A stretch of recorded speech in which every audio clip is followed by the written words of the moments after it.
20 അധ്യായം. അനന്തരം ഇസ്രയേൽ മക്കളൊക്കെയും പുറപ്പെട്ട് ദാൻ മുതൽ ബേർഷേബ വരെയും ഗിലെയാദ് ദേശത്തുമുള്ള സഭയൊക്കെയും ഏകമനസ്സോടെ മിസ്പായിൽ യഹോവയുടെ സന്നിധിയിൽ വന്നുകൂടി. ഇസ്രയേലിന്റെ സകല ഗോത്രങ്ങളുമായ സർവ്വജനത്തിന്റെയും പ്രധാനികളും ആയുധപാണികളായ 4,00,000 കാലാളും ദൈവത്തിന്റെ ജനസംഘത്തിൽ വന്നുനിന്നു. ഇസ്രയേൽ മക്കൾ മിസ്പായിലേക്ക് പോയി എന്ന് ബെന്യാമീന്യർ കേട്ടു. അപ്പോൾ ഇസ്രയേൽ മക്കൾ, ഈ ദോഷം എങ്ങനെ സംഭവിച്ചു എന്ന് പറവിൻ എന്ന് പറഞ്ഞതിന് കൊല്ലപ്പെട്ട സ്ത്രീയുടെ ഭർത്താവായ ലേവ്യൻ ഉത്തരം പറഞ്ഞത്, ഞാനും എന്റെ വെപ്പാട്ടിയും ബെന്യാമീൻ ദേശത്ത് ഗിബെയയിൽ രാപ്പാർക്കാൻ ചെന്നു. എന്നാറെ ഗിബെയ നിവാസികൾ എന്റെ നേരെ എഴുന്നേറ്റ് രാത്രിയിൽ എന്റെ നിമിത്തം വീട് വളഞ്ഞ് എന്നെ കൊല്ലുവാൻ ഭാവിച്ചു.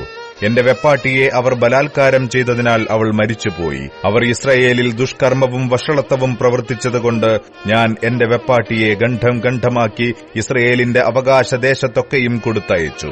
നിങ്ങളെല്ലാവരും ഇസ്രയേല്യരല്ലോ, ഇതിൽ നിങ്ങളുടെ അഭിപ്രായവും ആലോചനയും പറവിൻ.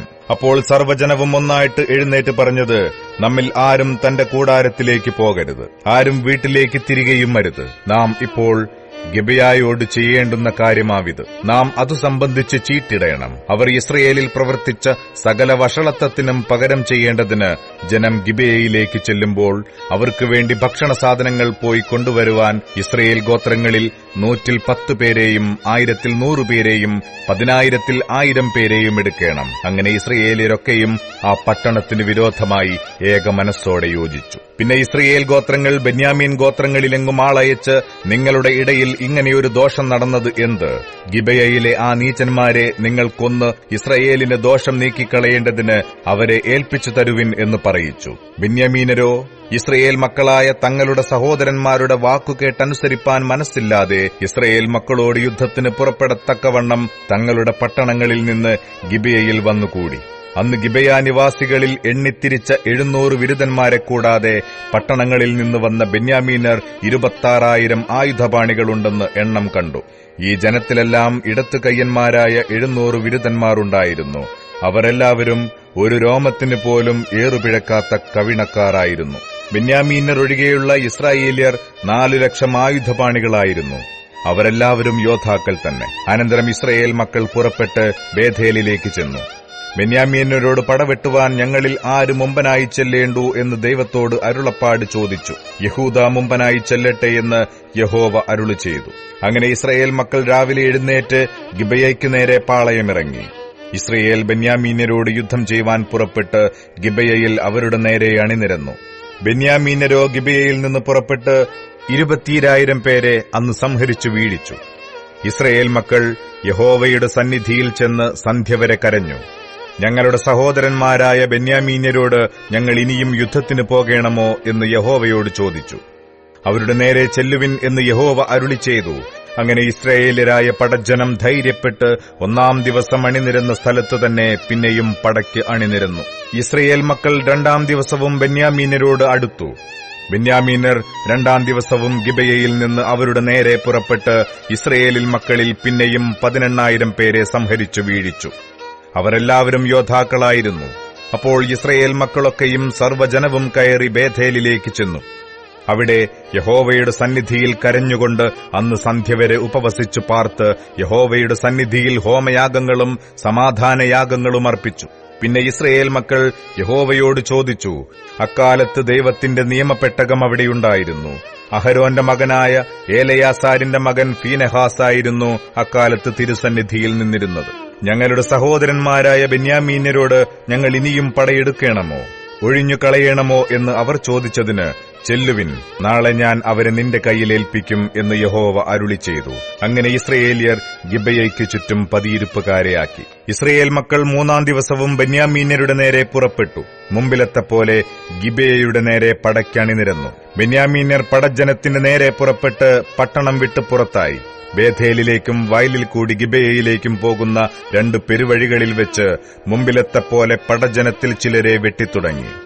ഇസ്രയേലിൽ ഏകദേശം 30 പേരെ കൊന്നു. അവർ മുമ്പിലത്തെ പോലെ നമ്മുടെ മുമ്പിൽ തോറ്റോടുന്നു എന്ന് ബെന്യാമീന്യർ പറഞ്ഞു. ഇസ്രയേൽ മക്കളോ, നാം ഓടി അവരെ പട്ടണത്തിൽ നിന്ന് പെരുവഴികളിലേക്ക് ആകർഷിക്ക എന്ന് പറഞ്ഞിരുന്നു. ഇസ്രയേല്യരൊക്കെയും തങ്ങളുടെ സ്ഥലത്തുനിന്ന് പുറപ്പെട്ട് ബാൽതാമാരിൽ പടയ്ക്ക് അണിനിരന്നു. ഇസ്രയേല്യരുടെ പതിയിരിപ്പുകാരും ഗിബെയയുടെ പുൽപ്പുറത്ത് തങ്ങൾ ഇരുന്നിടത്തുനിന്ന് പുറപ്പെട്ടു. എല്ലാ ഇസ്രയേലിൽ നിന്നും തിരഞ്ഞെടുത്തിരുന്ന 10,000 പേർ ഗിബെയയുടെ നേരെ ചെന്നു. പട കഠിനമായി മുറുകി. എങ്കിലും ആപത്ത് അടുത്തിരിക്കുന്നുവെന്ന് അവർ അറിഞ്ഞില്ല. യഹോവ ബെന്യാമീന്യരെ ഇസ്രായേലിന്റെ മുമ്പിൽ തോൽക്കുമാറാക്കി. അന്ന് ഇസ്രയേൽ മക്കൾ ബെന്യാമീന്യരിൽ 25,100 പേരെ സംഹരിച്ചു. അവരെല്ലാവരും ആയുധപാണികളായിരുന്നു. ഇങ്ങനെ ബെന്യാമീന്യർ തങ്ങൾ തോറ്റു എന്ന് കണ്ടു. എന്നാൽ ഇസ്രയേല്യർ ഗിബെയയ്ക്കെതിരിലാക്കിയിരുന്ന പതിയിരിപ്പുകാരെ വിശ്വസിച്ചിരുന്നതുകൊണ്ട് ബെന്യാമീന്യർക്ക് സ്ഥലം കൊടുത്തു. ഉടനെ പതിയിരിപ്പുകാർ ഗിബെയയിൽ പാഞ്ഞുകയറി. പതിയിരിപ്പുകാർ നീളെ നടന്ന് പട്ടണത്തെയൊക്കെയും വാളിന്റെ വായ്ത്തലയാൽ സംഹരിച്ചു കളഞ്ഞു. പട്ടണത്തിൽ നിന്ന് അടയാളമായി ഒരു വലിയ പുക പൊങ്ങുമാറാക്കണമെന്ന് ഇസ്രയേലർ പതിയിരിപ്പുകാരുമായി പറഞ്ഞൊത്തിരുന്നു. ഇസ്രയേലർ പടയിൽ പിൻവാങ്ങിയപ്പോൾ ബെന്യാമീന്യർ ഇസ്രയേല്യരെ വെട്ടിത്തുടങ്ങി ഏകദേശം 30 പേരെ കൊന്നു. മുൻകഴിഞ്ഞ പടയിലെപ്പോലെ അവർ നമ്മുടെ മുമ്പിൽ തോറ്റോടുന്നു എന്ന് അവർ പറഞ്ഞു. എന്നാൽ പട്ടണത്തിൽ നിന്ന് അടയാളം ഒരു വലിയ പുകത്തൂണായി പൊങ്ങിത്തുടങ്ങിയപ്പോൾ ബെന്യാമീന്യർ പിന്നോട്ടു നോക്കി. പട്ടണം മുഴുവനും ആകാശത്തോളം കത്തിപ്പൊങ്ങുന്നത് കണ്ടു. ഇസ്രയേല്യർ തിരിഞ്ഞപ്പോൾ ബെന്യാമീന്യർ തങ്ങൾക്ക് ആപത്ത് ഭവിച്ചു എന്ന് കണ്ടു. അവർ ഇസ്രയേൽ മക്കളുടെ മുമ്പിൽ നിന്ന് മരുഭൂമിയിലേക്കുള്ള വഴിക്ക് തിരിഞ്ഞു. പട അവരെ പിന്തുടർന്നു. പട്ടണങ്ങളിൽ നിന്നുള്ളവരെ അവർ അതതിന്റെ മധ്യേ വെച്ച് സംഹരിച്ചു. അവർ ബെന്യാമീന്യരെ വളഞ്ഞ് ഓടിച്ച് ഗിബെയയ്ക്കെതിരിൽ കിഴക്ക് അവരുടെ വിശ്രമസ്ഥലത്ത് വെച്ച് പിടികൂടി. അങ്ങനെ ബെന്യാമീന്യരിൽ 18,000 പേർ പട്ടുപോയി. അവർ എല്ലാവരും പരാക്രമശാലികളായിരുന്നു. അപ്പോൾ അവർ തിരിഞ്ഞ് മരുഭൂമിയിൽ റിമ്മോൻ പാറയ്ക്കോടി. അവരിൽ 5,000 പേരെ പെരുവഴികളിൽ വെച്ച് ഒറ്റയൊറ്റയായി പിടിച്ചുകൊന്നു. മറ്റവരെ ഗിദോമോളം പിന്തുടർന്ന് അവരിലും 2,000 പേരെ വെട്ടിക്കളഞ്ഞു. അങ്ങനെ ബെന്യാമീന്യരിൽ ആകെ 25,000 ആയുധപാണികൾ അന്ന് പട്ടുപോയി. അവർ എല്ലാവരും പരാക്രമശാലികൾ തന്നെ. എന്നാൽ 600 പേർ തിരിഞ്ഞ് മരുഭൂമിയിൽ റിമ്മോൻ പാറ വരെ ഓടി. അവിടെ 4 മാസം പാർത്തു. ഇസ്രയേല്യർ പിന്നെയും ബെന്യാമീന്യരുടെ നേരെ തിരിഞ്ഞ് ഓരോ പട്ടണം മുഴുവനെയും മൃഗങ്ങളെയും കണ്ട സകലത്തെയും വാളിന്റെ വായ്ത്തലയാൽ സംഹരിച്ചു. അവർ കണ്ട എല്ലാ പട്ടണങ്ങളും തീവച്ച് ചുട്ടുകളഞ്ഞു.